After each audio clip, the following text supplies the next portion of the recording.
Hi, Mrs McTaggart here. In this video we're going to be looking at adding and subtracting fractions. Now there are several ways that you'll be taught this. For this lesson I have adopted the smile and kiss method. Okay, other teachers might call it cross multiply and smile, but it's all pretty much the same process. So the rule in maths for adding and subtracting fractions is you can only do it if they have matching denominators. So that means the bottom number has to be the same.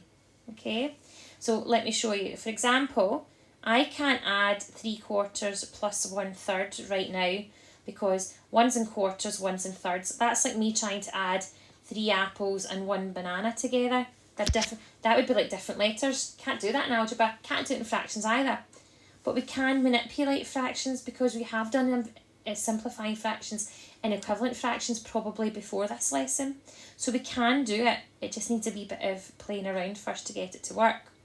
So what I could do though is if I had that fraction and I had, let's say for example, 9/12 plus 4/12, they're all twelfths. So I can add them together. That would give me 13/12. Now, eagle-eyed people might have spotted there is a connection between these. 3/4 is the same as 9/12. And 1/3 is the same as 4/12. I turned both of those fractions into equivalent fractions. And I made them both something over 12. But why did I choose 12? Well, the reason I chose 12 is because 12 is what's called the lowest common denominator of 3 and 4. It is the smallest number in both their times tables. Or that appears in both times tables.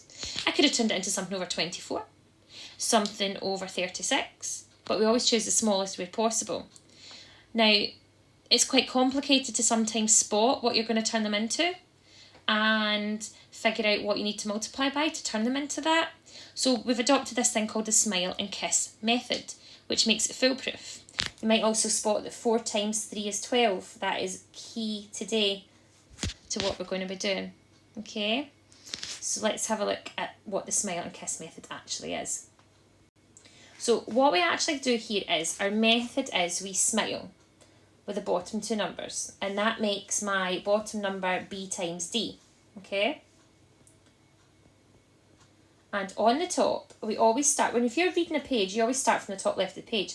So same in fractions, we start with the top left, so we do a times d, and then we do that side and we do plus b times c.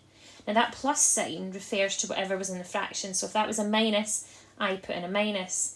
And the reason we start with the top left is so that we get the order of the add and the take away correctly. And I know it doesn't matter which way round they are when they're adding, but if you get a take away the wrong way, you can end up in negatives. So it starts with the top left, okay? Now that might be a bit confusing, so I'm going to just show it again using numbers, okay? So 1/3 plus 1/4. We've already seen 1 with thirds and quarters, we turn into something over 12, okay? So we smile first, which makes our bottom number a 12. Then we start with the top left and we go 1 times 4 is 4. And then we do 3 times 1 is 3, so 4 plus 3, plus because there's a plus sign. And then 4 plus 3 is just 7, so that is 7/12. Now I can also show you this one visually. So what I have here is I have 2 identical looking blocks, one cut into thirds, one cut into quarters. Now if I shade that in, so if I shade in 1/3 here, and I shade in 1/4 here, I've got 2 parts shaded in very different sizes. But what I can do is I can cut these up the other way. So I could cut this one into 4, and I could cut this one into rows of 3. Now both fractions have been cut into 12ths. And if you combine what's been shaded, I've got 4 in the first fraction, 3 in the second fraction, altogether 7/12. And if you look, there's the sum up there at the top. There's the 4, there's the 3, and there's the 7/12. So this is a little visual representation of what was going on there, just to try and prove that this smile and kiss method does work. So let's do some more practice. So my second one, so remember the first thing we do is smile. So we do 5 times 2 makes our denominator 10. Well, we start at the top left, so we're going to do 2 times 2 is 4.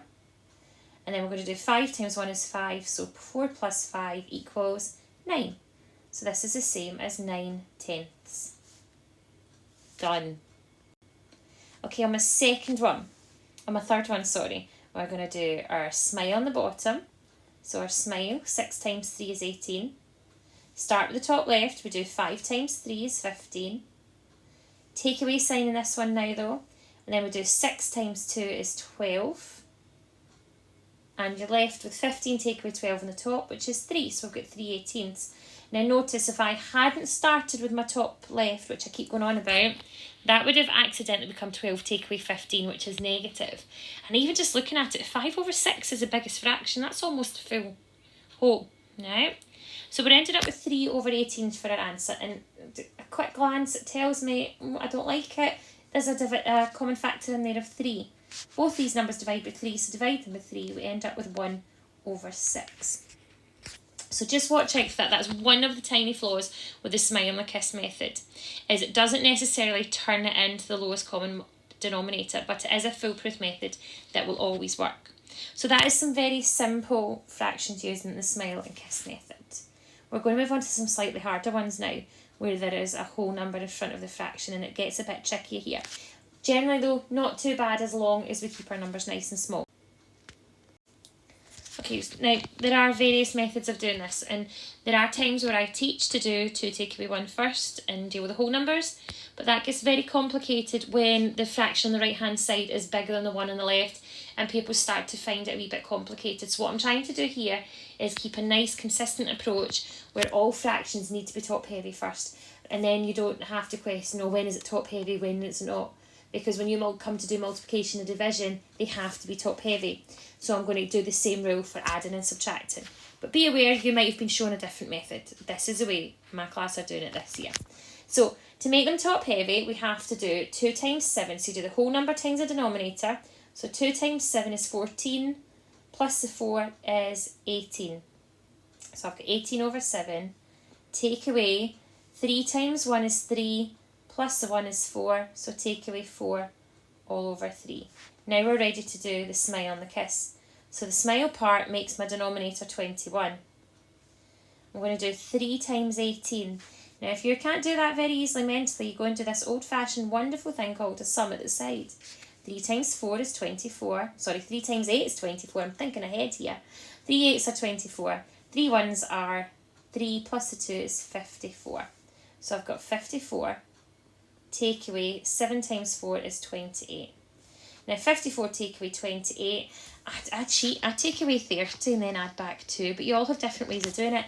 Again, if you're not too sure, go to the side and do a little sum. 54 take away 28, borrow, carry over the 1, so 14 take away 8 becomes 6, 4 take away 2 is 2, so I'm left with 26. So I'm left with 26/21. Now at that point I'd be tempted to say leave your answer like that, that's perfectly fine, because at National 5 you get full marks whether you leave it as top heavy or whether you convert it. If you want to be a smarty pants though and do that bit extra, we're going to convert it. Now you only have to do it if the question says simplify, leaving your answer as a mixed fraction. If it doesn't say that, leave it as an improper fraction and make life easier for yourself.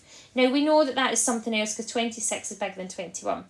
So we do 26 divided by 21 is 1 and 5 left over. So 1 and 5/21 is our final answer. But you know what? I'm happy with 26/21, folks. Okay, so this one, we're going to do 2 3/4 plus 3 3/5. So let's make them top heavy first of all. So 2 times 4 is 8. 8 plus 3 is 11. So our first fraction is 11/4. Plus 3 5s are 15. Plus 3 is 18. So I have got 18/15. No, 18/5. Who am I kidding? Okay, so we've got that. Now we're ready to do the smile and the kiss. So 4 times 5 is 20 on the bottom for the denominator. Start with the top left, remember. 11 times 5 is 55. 4 times 18, well, let's do a sum. Or you could do 20 times 4, then take away 8. Or you could double it and double it. 18 doubled is 36, doubled again is 72. So many different ways to do it. If you're not confident doing it in your head, please do the sum. So we then have 55 plus 72. Add them together, that gives you 117 all over 20. Now remember my advice to leave it like that if you want. If you want to change the mixed fraction, just be extra careful. 20 and 117 can go not too badly. Well, we know 5 times 20 is 100, so we can get 5, which would leave us 17. So it would be 5 and 17 over 20. But, yep, I'd leave it as 117 over 20 to be on the safe side. So that's me showing you some very difficult work on adding, subtracting fractions. And normally I would split that into 2 lessons. I would do the simple ones, i.e. no whole numbers first, get some practice. And then I would do the ones with the whole numbers as well. Now, what I'm then going to just let's do is, if you wanted some practice, here are some examples here that you could go try. So these are your simple ones on the top, more complicated on the bottom. Now, be very aware some are takeaways. A lot of times people will do these and they'll just do everything as adds because that's what we get into the habit of. Now, if you want to do them, the answers are in here on the next slide. So I would pause and then check them. Apologise, these do leave them as mixed fractions, but I can very quickly go put the answers in. So there's your answers if you have indeed paused and wanted to check them. So you can either leave them as mixed or improper. I hope this video has helped. Thanks very much.